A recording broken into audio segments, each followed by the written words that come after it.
आज की इस वीडियो में हम लोग देखने वाले हैं प्रीवियस ईयर जेईई मेंस 2023 का क्वेश्चन देखेंगे फिजिक्स के वर्क पावर एनर्जी के। तो देखिए, पहले हम लोग इंटीजर टाइप का जो प्रॉब्लम आ चुका है 2023 में उसकी बात करेंगे, उसके बाद जो है जो ऑब्जेक्टिव है उसकी बात करेंगे।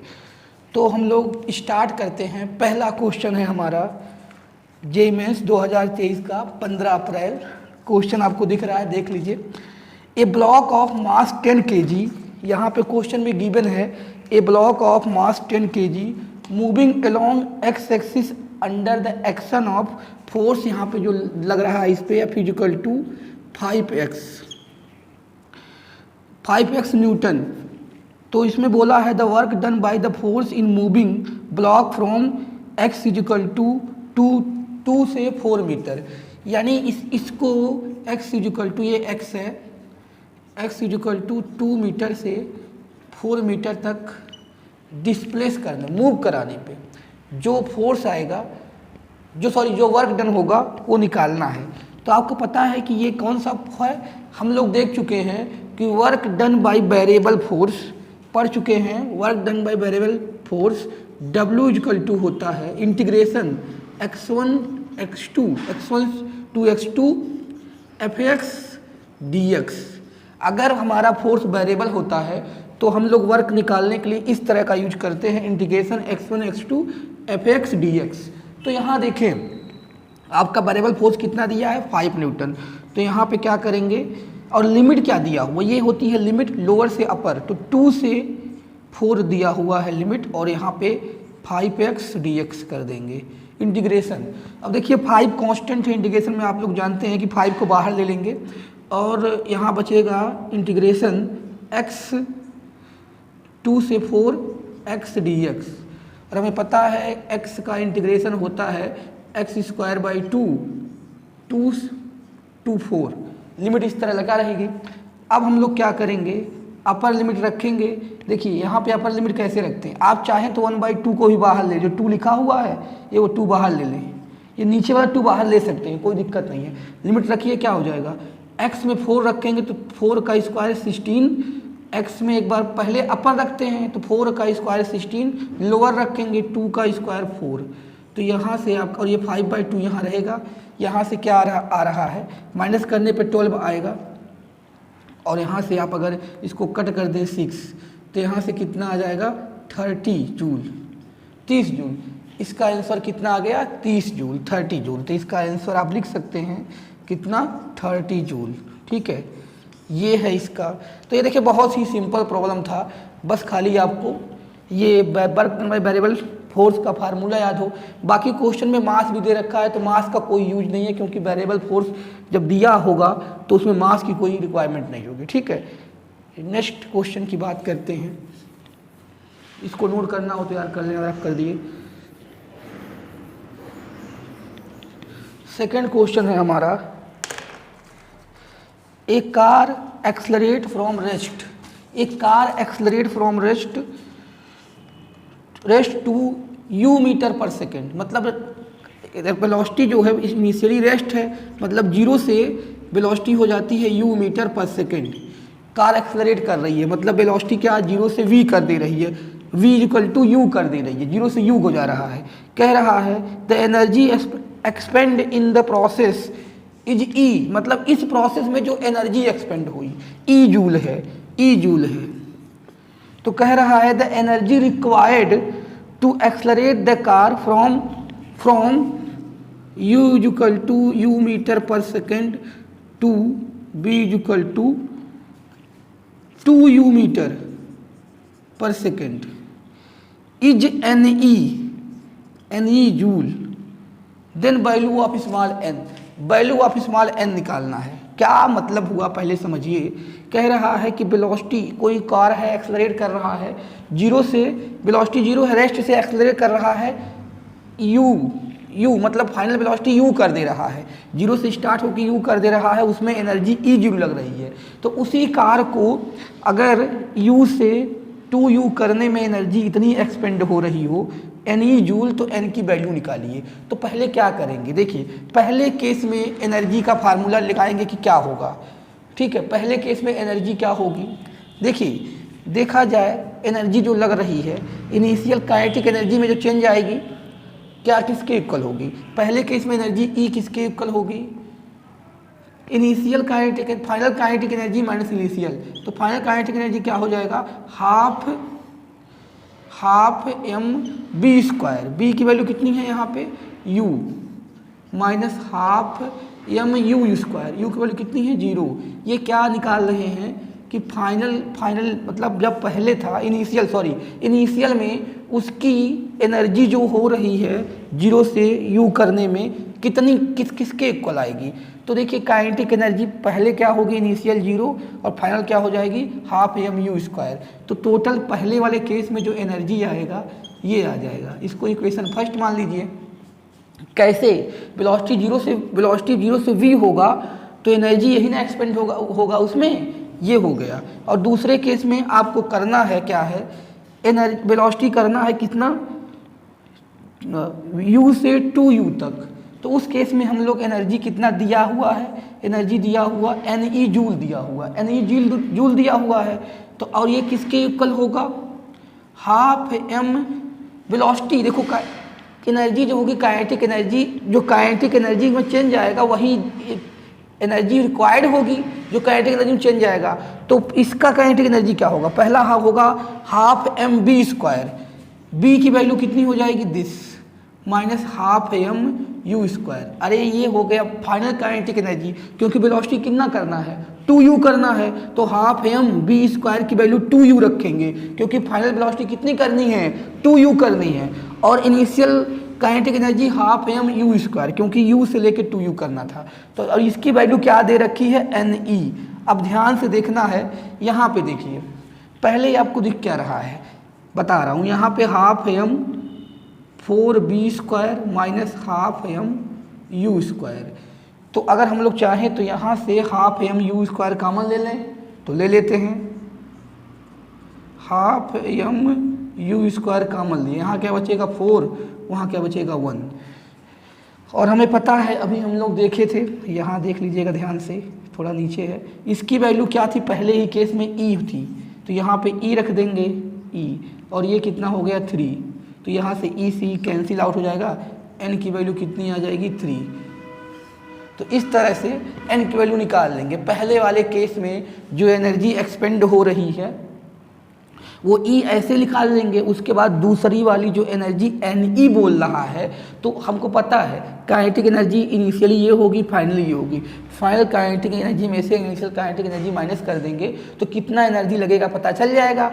तो उस हिसाब से हम लोगों ने एनर्जी का ये लिखा फार्मूला, और यहाँ पे जो पहले निकाल चुके थे E की वैल्यू रख दिया, तो N की वैल्यू 3 आ गई। ठीक है, इसको अगर नोट करना हो तो कर लीजिए। अब क्वेश्चन नंबर अगला देखते हैं हम लोग।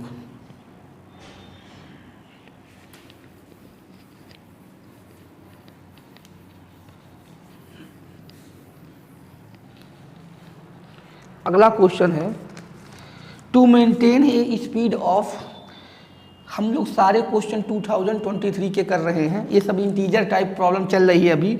To maintain a speed of 80 kilometre per hour by a bus, to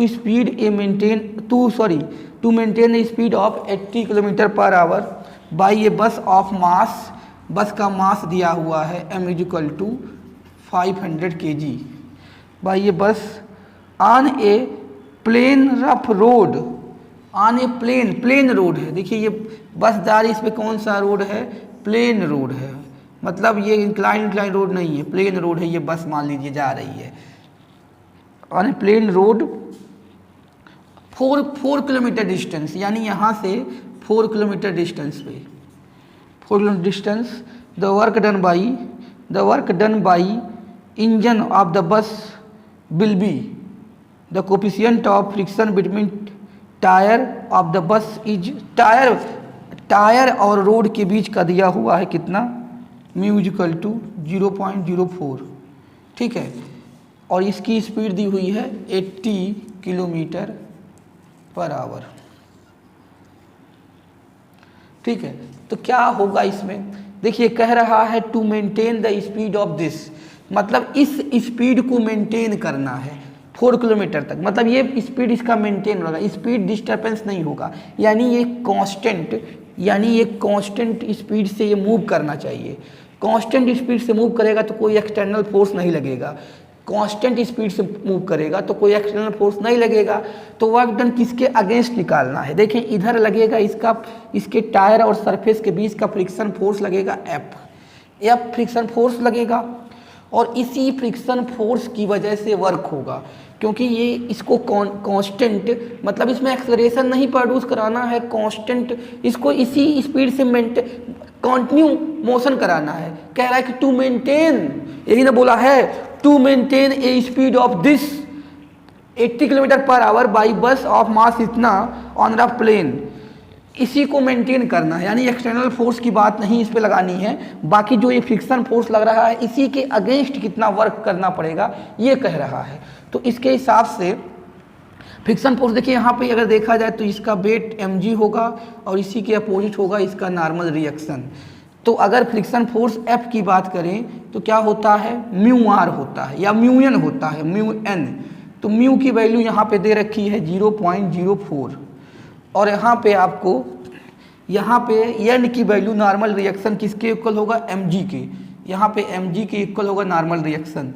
तो 0.04 m की वैल्यू 500 दिया हुआ है, और देखिए g की वैल्यू अगर 10 दिया होगा तो 10 लेंगे, नहीं तो देखिए g की वैल्यू नहीं दिया हुआ है, g की वैल्यू अगर 10 दिया होता है तो 10 लेते हैं, नहीं दिया होता है तो क्या लेते हैं 9.8, तो 9.8 ले लेंगे। तो ये देखिए ये हो जाएगा 4, यहाँ से इसका मल्टीप्लाई करेंगे ये 5 ये दिस, तो यहाँ से ये 20 दिख रहा है नीचे, यार थोड़ा सा नीचे लिख रहे हैं 20, और ये हो जाएगा दिस, तो यहाँ से मल्टीप्लाई करेंगे, और यार ये सब चीज़ें ध्यान से देखना, यहाँ पे ये मल्टीप्लाई करेंगे तो इसके हिसाब से ये हो जाएगा आपका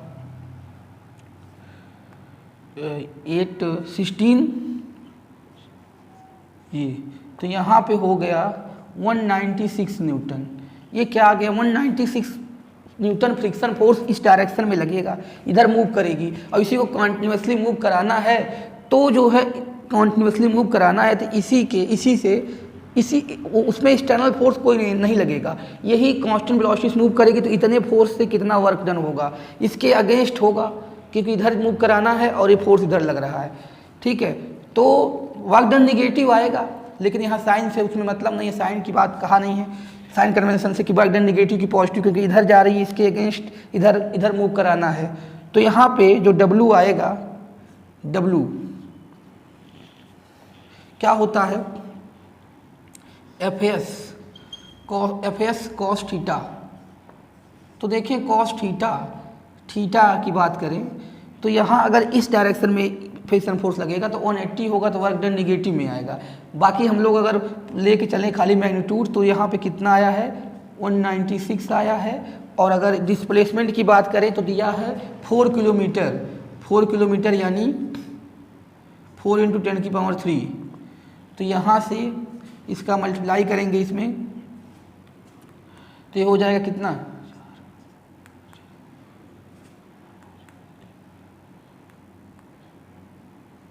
ये हो जाएगा आपका, और यहाँ से करेंगे तो ये 784 × 10⁻³ जूल, या लिख सकते हैं 784 kilo joule.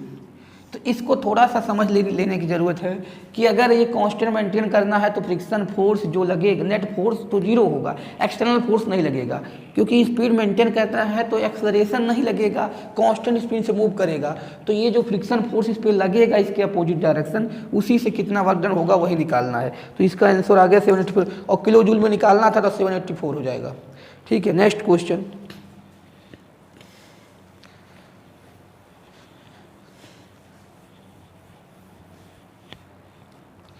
A block of mass 5 kg starting from rest. A block of mass 5 kg starting from rest up on a smooth inclined plane. Up on a smooth inclined plane. एक smooth inclined plane है, तो यहाँ मैं बना देता हूँ, देखिए इधर एक स्मूथ इंक्लाइन प्लेन है, स्मूथ है तो फ्रिक्शन फोर्स नहीं लगेगा। A block of mass 5 kg starting from rest pull up a smooth incline plane making an angle 30।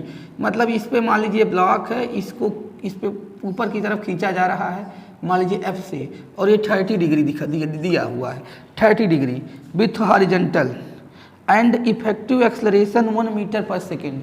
जो एक्सलरेशन लग रहा है ऊपर ही लगेगा 1 मीटर पर सेकेंड स्क्वायर।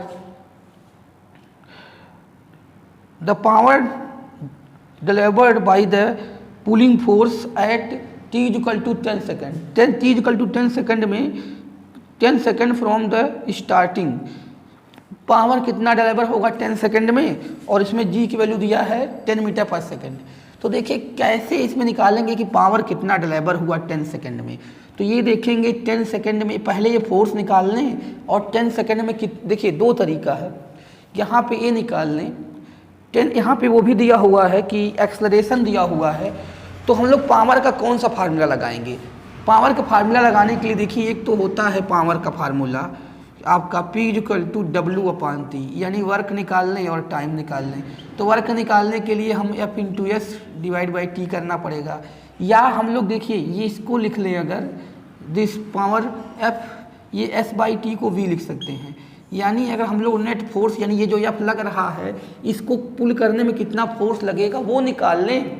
और t इक्वल टू 10 सेकेंड में पूछा है, t इक्वल टू 10 सेकेंड में वेलोसिटी इसकी क्या हो जाएगी, क्योंकि एक्सेलरेशन दिया है तो वेलोसिटी निकाल सकते हैं। तो t इक्वल टू 10 सेकेंड में कितनी इसकी वेलोसिटी हो जाएगी वो निकाल लें। तो पावर इससे भी निकल सकता है, इस फार्मूले से पावर निकल सकता है। तो पहले हम लोग नेट फोर्स निकालेंगे।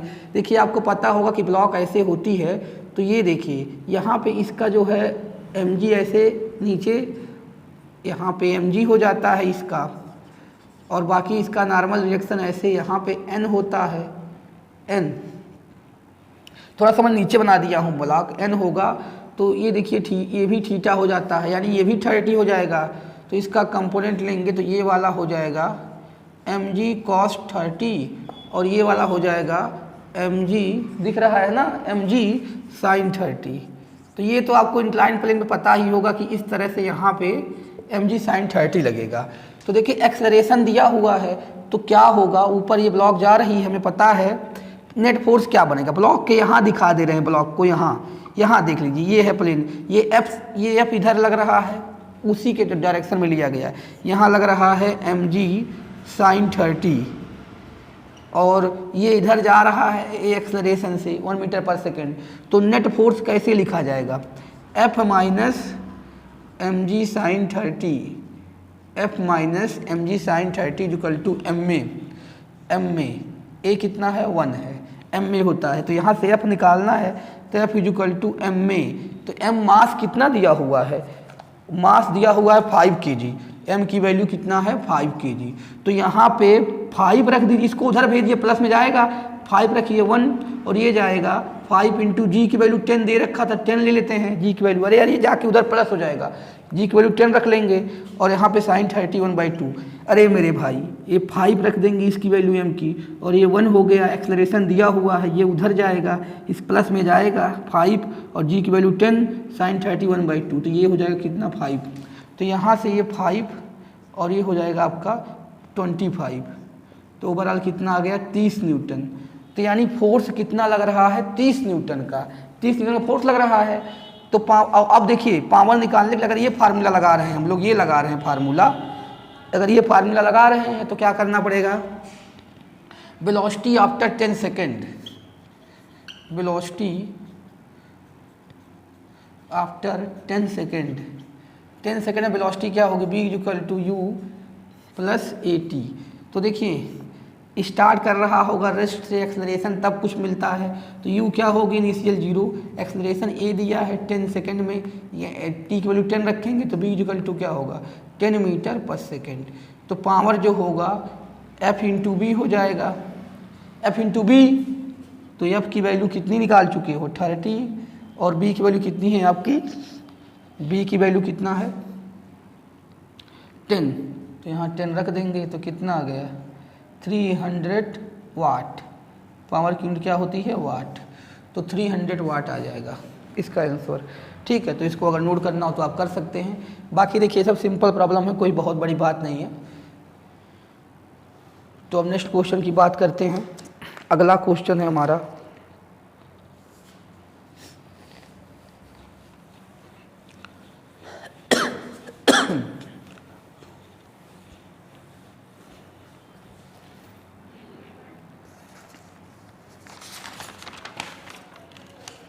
अगला क्वेश्चन है क्वेश्चन नंबर 5 है।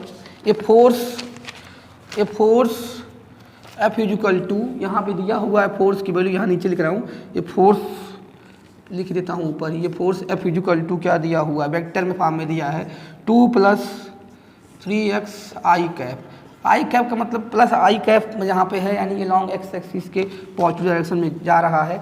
Act on A particle in x direction where F is Newton and x is meter, the work done by this force during a displacement 0 से x = 4 तक, x = 0 से x = 4 तक ये भी वर्क निकालना है। तो पहले क्वेश्चन के जैसा है तो जल्दी से कर लेते हैं। W = पता है हमें x1 से x2 fx dx होता है वेरिएबल फोर्स से वर्क निकालने का फार्मूला।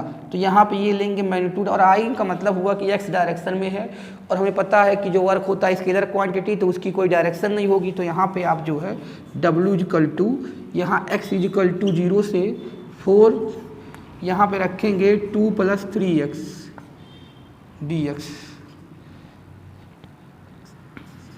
तो देखें ये जो है अगर हम लोग अलग अलग इंटीग्रेशन ले लें तो ऐसे हो जाएगा 0 से 4, ये 2 वाला बाहर 1 dx हो जाएगा, और यहाँ पे 3 बाहर 0 से 4 x dx हो जाएगा। इंटीग्रेशन मैंने इस तरह सिंप्लीफाई कर सकते हैं। हमें पता है 1 dx, यहाँ लिख देते हैं 1 dx की वैल्यू कितनी होती है x, और यहाँ x dx की वैल्यू x² 2। ये फार्मूला आप पढ़े होंगे ना, x की पावर n का इंटीग्रेशन n+1 / n+1, तो उसी से ये हो रहा है। ठीक है, बाकी ये सब देख लीजिए। इंटीग्रेशन में दिक्कत हो तो इंटीग्रेशन की वीडियो हमारी देख सकते हैं आप। बाकी यहाँ पे हो जाएगा इसका x हो जाएगा, तो देखें 2 बाहर रहेगा, इसका x हो जाएगा 0 से 4, और यहाँ पे 3 बाहर रहेगा, इसका हो जाएगा x² 2 0 से 4। तो यहाँ पे एक बार रखेंगे x -0, एक बार x की वैल्यू एक बार x की वैल्यू 4 रखेंगे, फिर 0, 4 - 0, यहाँ पे 3, x की वैल्यू क्या रखेंगे 4, तो 16/2, अरे 4 का स्क्वायर 16/2, 0 रखेंगे तो 0/2, तो वो तो ख़त्म हो जाएगा। यहाँ ये देखिए ये कितना आ गया 8, और यहाँ देखिए कट जाएगा 8 हो जाएगा, और ये कितना आ जाएगा, यहाँ से करेंगे तो 24, तो ये कितना आ गया 32, और क्या निकालना था ये वर्क, तो किस में आएगा जूल में, तो 32 जूल इसका आंसर आ जाएगा। ठीक है, तो अब हम नेक्स्ट क्वेश्चन की बात करेंगे, इसे नोट करना हो तो कर सकते हैं। हाँ,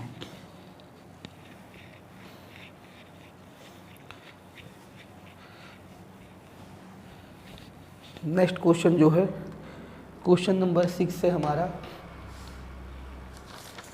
if the maximum load carried by an elevator is 1400 kg, पूरा कितना दिया है लोड, मतलब ये मास दिया हुआ 1400 kg, उसमें लिखा हुआ है कि वो पैसेंजर का है 600 और 800 है एलिवेटर का। Which is moving up with uniform speed, देखिए ये मूव कर रहा है ऊपर, मान लीजिए कि जो एलिवेटर मूव कर रहा है किससे, यूनिफॉर्म स्पीड से मूव कर रहा है 3 मीटर पर सेकेंड से मूव कर रहा है ऊपर, and frictional force acting on it's in 2000 Newton. तो देखिए फ्रिक्शन ऊपर जा रहा है, तो फ्रिक्शन फोर्स अगर लग रहा है तो 2000 न्यूटन नीचे लगेगा, और इसका वेट भी कितना लगेगा, नीचे लगेगा mg, और ये कांस्टेंट, देखिए ये कांस्टेंट वेलोसिटी से मूव कर रहा है तो एक्सेलरेशन 0 होगा उस केस में। Then the maximum power used by the motor is, कितना मैक्सिमम पावर यूज होगा मोटर का। ठीक है, तो इसके लिए क्या कौन सा फार्मूला लगाना चाहिए, पहले देखा जाए अगर तो इसमें जो टेंशन क्या होगा, देखिए ये जो है इस टेंशन इसका टी किधर होगा, ऊपर होगा, और यहाँ पे ये दोनों जो फोर्स होंगे 200 न्यूटन, ये भी नीचे लग रहा है, और mg ये भी नीचे लग रहा है। mg क्या है, उसका वेट है टोटल, ठीक है, और ये ऊपर मूव कर रहा है। तो इस केस में अगर टेंशन की बात करें, देखिए ऊपर जा रहा है तो टेंशन तो ऊपर होगा, और ये दोनों फोर्स जो लग रहे हैं नीचे, तो टेंशन की बात करें, जो टेंशन आएगा 2000 न्यूटन प्लस mg, m कितना है इतना, और g की वैल्यू कितने दे रखी है, g की वैल्यू इसमें 10 दे रखी है, तो यहाँ 10 ले सकते हैं। तो यहाँ से आ गया आपका टेंशन जो आएगा ये 2000 हो गया, और ये कितना हो गया 14000, यानी कितना आ गया 16000 न्यूटन आ गया टेंशन। पावर डिलीवर्ड बोला है, तो पावर डिलीवर्ड के लिए ये टेंशन जो होगा, टेंशन की वजह से जो पावर डिलीवर्ड होगा, टेंशन ही होगा इसमें रोप में, तो टेंशन की वजह से जो हमारा पावर डिलीवर होगा, तो देखिए इसमें कौन सा फार्मूला लगाया जाए। बाकी ये वेलोसिटी दिया है, इसी वेलोसिटी से ऊपर जा रही है, तो यहाँ पे भी अगर हम लोग पावर का फार्मूला ये लगा दें, यहाँ लिख देते हैं P = F × B, तो F मतलब टेंशन यहाँ पे है, V देखिए ये कांस्टेंट वेलोसिटी से मूव कर रहा है, एक्सेलरेशन नहीं होगा, तो ऊपर की डायरेक्शन में देखा जाए, यहाँ पे देखा जाए तो नेट फोर्स क्या लगेगा, टेंशन के इक्वल लगेगा। तो नेट फोर्स जो टेंशन के इक्वल लगेगा, तो उसी से हम लोग, उसी से पावर डिलीवर्ड होगा। तो यहाँ पे कितना आ रहा है 16,000, और यहाँ पे वेलोसिटी दिया हुआ है, कांस्टेंट वेलोसिटी है, तो इसी से मल्टीप्लाई कर देंगे। तो ये तो टेंशन था, देखिए तो ये कितना आ गया 48,000 क्या वाट आ गया, या लिख सकते हैं 48 किलोवाट। तो इसका आंसर कितना हो जाएगा 48 किलोवाट, 48 किलोवाट हो जाएगा इसका आंसर। नोट करना हो तो कर सकते हैं इसको।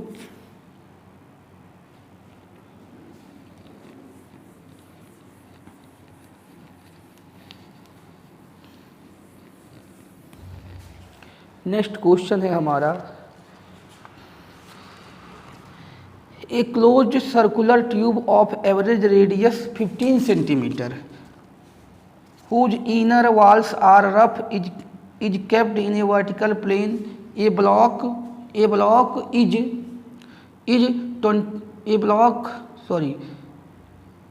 of mass 1 kg just fit inside the tube. The speed of block 22 meter per second. When it introduced at the top of tube, after completing 5 oscillation, the block stop at the bottom region of the tube.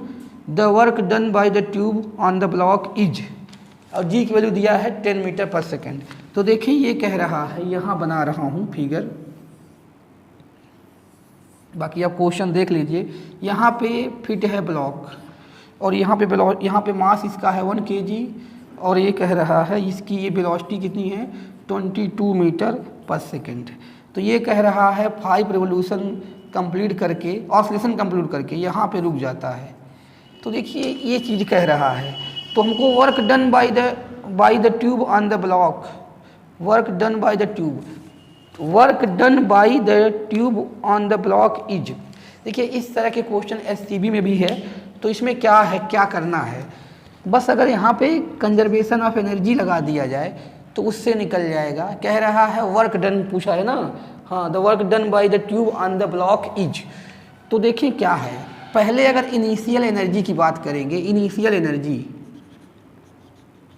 Initial energy क्या होगी इसके पास बताइए। Initial energy अगर देखा जाए तो E अगर ले लिया जाए तो यहाँ पे Ke भी होगा और P भी होगा। इनिशियल की बात करेंगे, इनिशियल एनर्जी Ke भी होगा और P भी होगा। और अगर हम बात करें फाइनल एनर्जी की, पहले इसको निकाल ही लेते हैं, ये क्या होगा। अगर फाइनल की बात करेंगे, जब यहाँ ये आ जाएगा, तो देखिए यहाँ जब आ जाएगा तो ये मान के चलेंगे कि ये लगभग यहाँ पे ग्राउंड पे आ चुका है। तो यहाँ पे अगर ये इनिशियल एनर्जी है, अगर फाइनल एनर्जी की बात करेंगे, तो क्या आएगा, फाइनल एनर्जी क्या आएगा, 0 आएगा। ना यहाँ पे काइनेटिक होगी ना पोटेंशियल, क्योंकि रुक गई है। अगर रुक गई तो वेलोसिटी 0 होगी, वेलोसिटी 0 होगी तो काइनेटिक एनर्जी 0 होगी। हाइट कितना है यहाँ से 0 है, तो पोटेंशियल एनर्जी 0 होगी, तो फाइनल एनर्जी क्या हो जाएगी 0। तो वर्क डन किसके इक्वल होता है, देखिए चेंज इन काइनेटिक एनर्जी या चेंज इन टोटल एनर्जी के इक्वल होता है। तो हम वर्क डन अगर पहले ये एनर्जी हम निकाल लें, इनिशियल निकाल लें, फाइनल तो जीरो हो गया, तो इनिशियल कैसे निकालेंगे? काइनेटिक एनर्जी क्या होती है? Half mv² plus mgh। अब यहाँ ध्यान से देखने वाली बात है, मास कितना दिया हुआ है? 1 kg, वेलोसिटी दिया है 22 22 इंटू 22 22 इंटू 22 22 इंटू 22 हो गया, और प्लस यहाँ पे मास इसका भी 1 है, और g की वैल्यू कितनी दी हुई है? g की वैल्यू 10 दिया हुआ है। देखें यहाँ पे मास 1 kg और वेलोसिटी जो हो गई 22 इंटू 22, और अगर हम बात करें इस मास की 1 और g की वैल्यू 10, h की वैल्यू देखिए, h यहाँ से यहाँ तक की पूरी हाइट लेंगे, एवरेज रेडियस कितना दिया है? 15 सेंटीमीटर। तो अगर ये पूरा यहाँ से कहेंगे इसका डायमीटर हो जाएगा कितना? 30 सेंटीमीटर। 30 इंटू 10 की पावर -2 लिख देते हैं। क्यों लिख देते हैं? उधर दिख नहीं रहा तो इधर थोड़ा सा 13 10 की पावर -2 क्यों लिख देते हैं? क्योंकि ये मीटर में लेना पड़ेगा, वो तो दिया है सेंटीमीटर में ना। तो देखिए ये यहाँ से इसको काट दिया जाए तो ये 11 हो जाएगा, और यहाँ पे 11 22 इंटू 11 2 यहाँ पे 2 सॉरी 2 4 2 242 आ गया, ये 242 हो गया। और यहाँ से देखिए ये होगा 300 और 10 की पावर -2 है तो 3 हो जाएगा। ये कितना हो गया आपका? ये हो गया 245 जूल आ गई एनर्जी इसकी। अब हम लोग को पता है कि फाइनल एनर्जी कितना होती है? फाइनल एनर्जी एफ कितना है? 0 है, क्योंकि यहाँ पे कोई एनर्जी नहीं होगी, पोटेंशियल प्लस काइनेटिक कुछ नहीं होगी, 0 होगी। तो हम लोग अगर वर्क डन बोलें change in kinetic energy, final energy minus initial energy, तो देखिए फाइनल 0 है, इनिशियल कितना है? 245 जूल। तो ओवरऑल कितना आ जाएगा? 245, माइनस में आ रहा है, बाकी अगर मैग्नीट्यूड की बात करेंगे तो आ जाएगा 245 जूल। तो इसका आंसर कितना आएगा? 245 जूल। ठीक है, जिसको नोट करना हो तो कर सकते हैं। बाकी नेक्स्ट क्वेश्चन पे चलने वाले हैं हम लोग। देखिए इसमें क्या है, और ज़्यादा कुछ नहीं सोचना है, बाकी यही था कि अगर इसके एनर्जी में क्या चेंज आएगी वही वर्क डन में कन्वर्ट हो जाएगी, वही ये ट्यूब इसको वर्क वही करवाए, जो एनर्जी में इसके चेंज, जितना एनर्जी में चेंज लाएगा वही वर्क डन में कन्वर्ट होगा। तो हम लोग यहाँ के इसमें क्या निकाल रहे हैं? अब देखिए यहाँ दिया है 5 ऑसिलेशन, जो है सीबी में दिया है 7 ऑसिलेशन। तो ये ऑसिलेशन कितनों भी करेगा, जितना भी ऑसिलेशन किया उसके जो एनर्जी में चेंज होगा वही वर्क डन में कन्वर्ट होगा। तो एनर्जी में चेंज यहाँ निकालना है, जो एनर्जी में चेंज होगा वही वर्क डन के इक्वल हो जाएगा। ठीक है, तो इस तरह से इसका सोल्यूशन आ गया 245 जूल। अगला क्वेश्चन, अगला देखते हैं।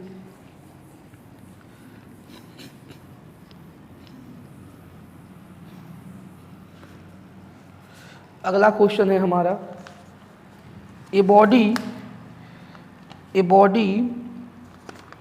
Of mass 5 kg, a body of mass 5 kg is moving with momentum दिया हुआ है पहले का, अबाउट मोमेंटम p = दिया हुआ है आपका कितना? 10 kg metre per second. Now a force, फिर उसके बाद एक फोर्स लगा रहा है, F = कितना है? Now a force of 2 Newton acts on the body in the direction of motion में ही लग रहा है, और कब तक लग रहा है? फॉर 5 सेकेंड तक।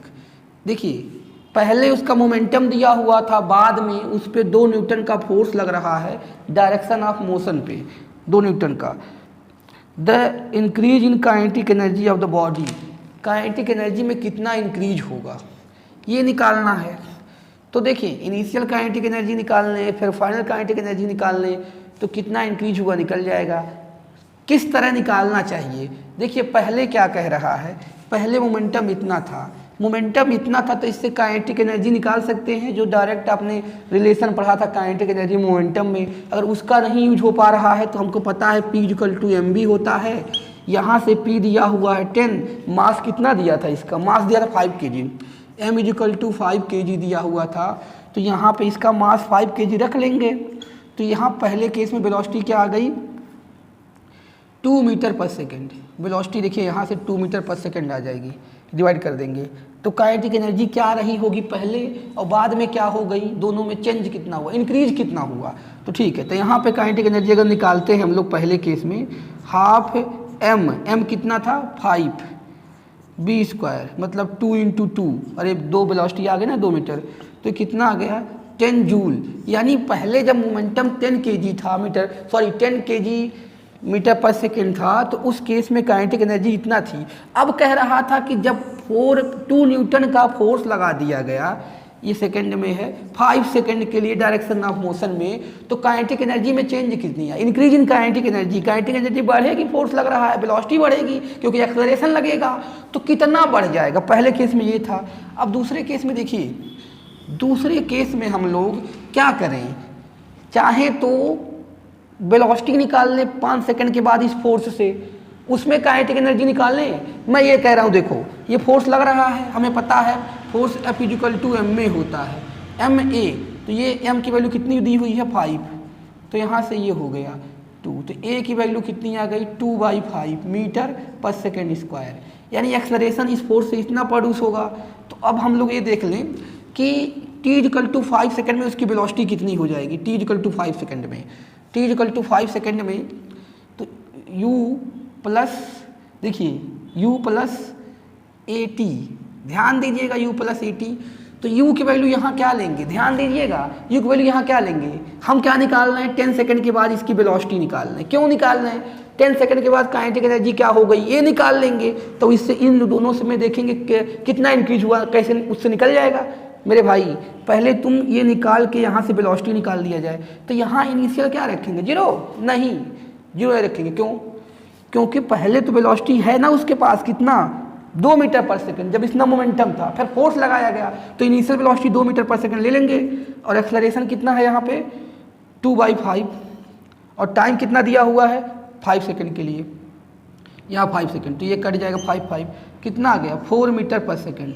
वेलोसिटी बाद में आ गई 5 सेकंड बाद जब फोर्स लगाया गया 4 मीटर पर सेकंड, तो इससे काइनेटिक एनर्जी निकालें, यहाँ निकाल देते हैं काइनेटिक एनर्जी बाद में, जब क्या हो गया वेलोसिटी 4 मीटर पर सेकंड, तो हाफ m कितना है उसका मास 5, half m b square, half m b square, b कितना हो जाएगा 4 × 4, ये देखिए ये कट जाएगा, इससे कितना आया 2, तो ये देखिए कितना आया 8 और ये 5, 40 हो गया 40 जूल। तो इंक्रीज इन एनर्जी कितना आएगा, इंक्रीज इन ke क्या हो जाएगा 40 - 10 कितना आया 30 जूल। मतलब इस तरह से 30 जूल एनर्जी इंक्रीज हो जाए। काइनेटिक एनर्जी कितनी इंक्रीज होगी 30 जूल, पहले कितना था 10, फिर बाद में हुआ 40, यानी इंक्रीज कितना हुआ 30। तो देखिए हमने इस तरह निकाले हैं, बाकी आप लोग जो है वर्क एनर्जी थ्योरम से लगा लें, डायरेक्ट आ जाएगी। वेलोसिटी पहले ए हो गई, और सुनिए वेलोसिटी ये थी और ये थी, इन दोनों को इस तरह लगा दें। पहले की वेलोसिटी 2 है, यानी वेलोसिटी यहाँ कर क्या रहा है, इस मोमेंटम से वेलोसिटी 2 मीटर पर सेकंड थी, इस फोर्स से वेलोसिटी 4 मीटर पर सेकंड हो गई। तो क्या हुआ, तो चेंज इन, मतलब अगर हम चेंज की बात कर रहा है तो जो वर्क डन होगा वही जो एनर्जी में चेंज आएगा उसी से वर्क डन होगा। तो आप अगर यहाँ से निकालेंगे k = हाफ m कॉमन ले लें, b square minus u square, यहाँ पे m की वैल्यू रखेंगे, b की रखेंगे 4 और u की रखेंगे 2, तो भी वही आ जाएगा जितना चेंज हुआ है काइनेटिक एनर्जी में। ठीक है, नेक्स्ट क्वेश्चन की बात करते हैं। अरे नोट करना हो तो आप कर सकते हैं।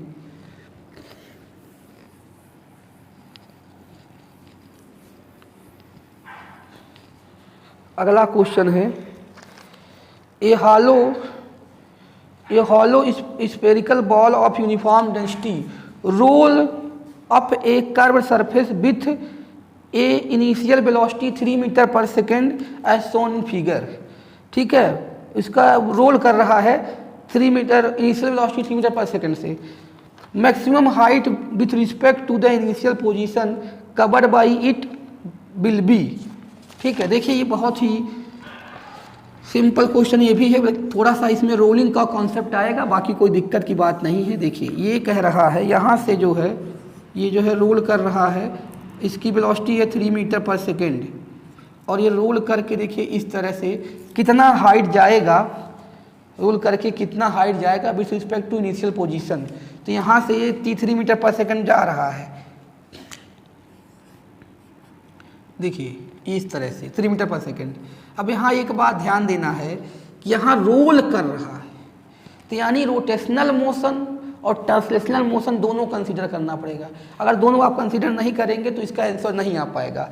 तो देखिए पहले मान लीजिए यहाँ से रोल करता हुआ कहीं आ गया, यहाँ पे आ गया, एच हाइट आ गया मान लीजिए, तो यहाँ पे जब एच हाइट यहाँ पे आएगा तो फाइनल में कौन सी एनर्जी होगी खाली यहाँ पे, यहाँ जाके रुक गया ना मैक्सिमम हाइट पे, मैक्सिमम हाइट पे जाके रुक गया तो उसकी वेलोसिटी क्या हो गई, जीरो। तो फाइनल खाली क्या होगा, पोटेंशियल एनर्जी होगा, काइनेटिक जीरो होगा। लेकिन अगर हम बात करें यहाँ पे इससे देखें तो total rotational total kinetic energy क्या होगी, टोटल काइनेटिक एनर्जी क्या होगी। अगर हम बात करें काइनेटिक एनर्जी तो यहाँ पे जानते क्या होगा, कंजर्वेशन ऑफ एनर्जी लगाएंगे, यहाँ से स्टार्टअप हो रही है, रोलिंग करते हुई जा रही है, तो क्या हो जाएगी, यहाँ पे जो काइनेटिक एनर्जी आएगी, नेट काइनेटिक एनर्जी जो आएगी, नेट के ई जो आएगी वो किसके इक्वल होगी, ट्रांसलेशनल प्लस रोटेशनल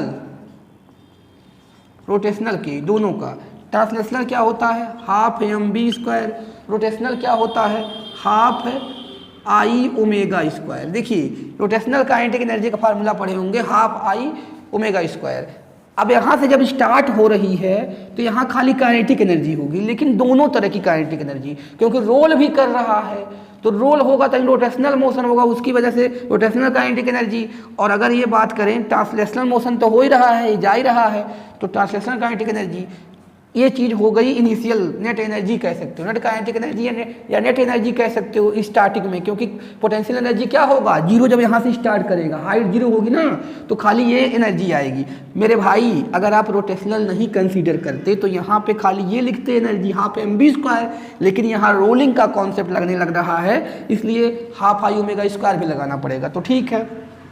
और एक चीज़ यहाँ पे हमको पता है v equal to r omega, तो ओमेगा की वैल्यू क्या हो जाएगी, बी बाई आर, तो वहाँ पुट कर देंगे तो ये हो जाएगा half m v square plus half I omega की वैल्यू बी बाई आर, तो v square by r square. ठीक, अब ये जो है ये आई है मोमेंट ऑफ इनर्शिया, यहाँ पे क्या है, स्फेरिकल सेल है ना यहाँ पे, हाँ हालो स्फेरिकल सेल है, तो हालो स्फेरिकल सेल किसके अबाउट लेंगे, ऐसे कैसे रोल करेगा, इस तरह से डायमीटर के अबाउट। तो यहाँ पे डायमीटर के अबाउट क्या होता है, आई 2/3 एम आर स्क्वायर। डायमीटर के अबाउट अब देख लीजिएगा, स्फेरिकल सेल का डायमीटर के अबाउट 2/3 एम आर स्क्वायर लेंगे यहाँ पे।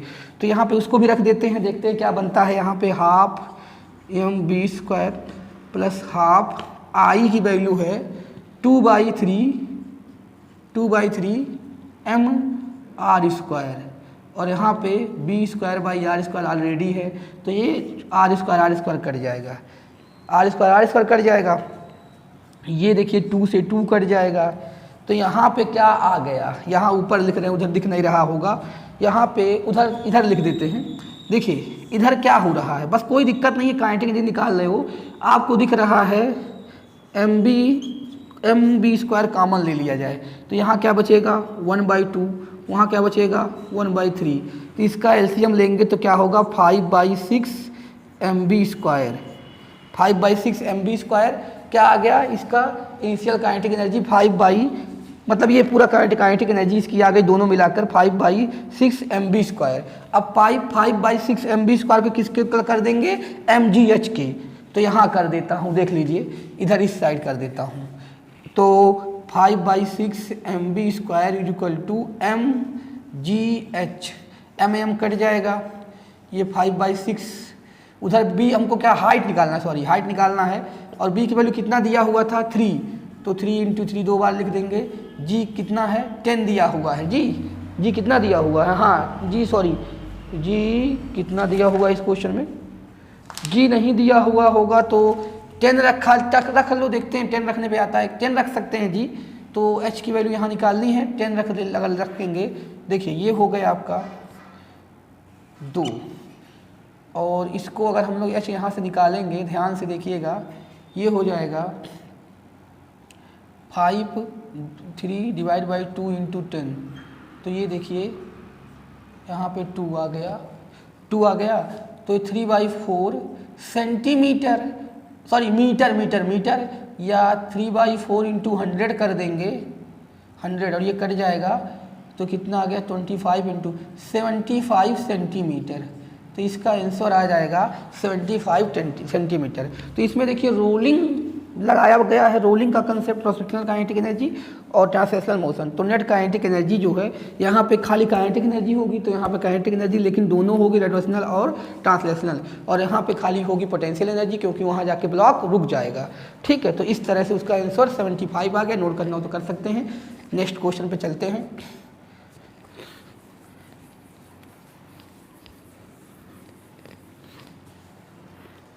इसमें बोल रहा है a body is dropped on the ground from a height h1 and after hitting the ground it rebound to, एक सेकंड यार, it rebound to height h2 if the ratio of velocity of body just before and after hitting the ground is 4, then percentage loss of kinetic energy of the body is x/4, then value of x।